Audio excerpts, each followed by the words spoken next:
Za mnou vidíš nový Opel Grandland plug-in hybrid, no a ja si myslím, že toto je ideálne auto pre mnohých Slovákov. Grandland plug-in hybrid má síce len 17 kWh baterku a pomalé AC nabíjanie, čo je v dnešnej dobe super hybridov, ktoré ponúkajú 30 kWh baterky a DC-čkové nabíjanie. Troška málo, ale stále si myslím, že pre niekoho, kto má rodinný dom a toto auto si dokáže nabíjať doma, je to stále super voľba, pretože dokáže denne najazdiť 50-60 km čisto na elektrinu. Samozrejme je to koncernová platforma Stellantisu, že elektromotorom tu sekunduje benzínová 1.6, no a toto auto má 195 koní. No a nedostatky som tu naozaj musel hľadať veľmi dlho. Ergonomicky je toto auto zmáknuté naozaj fantasticky.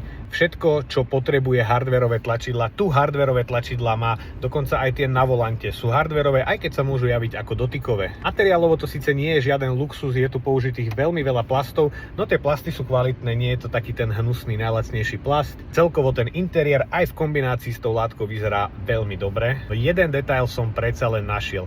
Pred vodičom sa nachádza naozaj veľký farebný head-up display. Ja som za žiadnu cenu nemohol nájsť, kde by sa tento head-up display dal nastaviť. Teda head-up display nie je nastaviteľný aspoň výškovo. Je to za mňa veľká škoda, pretože v mojom prípade, keď mám ideálne nastavené sedadlo a ideálne nastavený volant, tak skoro polovica toho head-up displaya je odrezaná. A nevidím tam navigáciu alebo napríklad rýchlosť.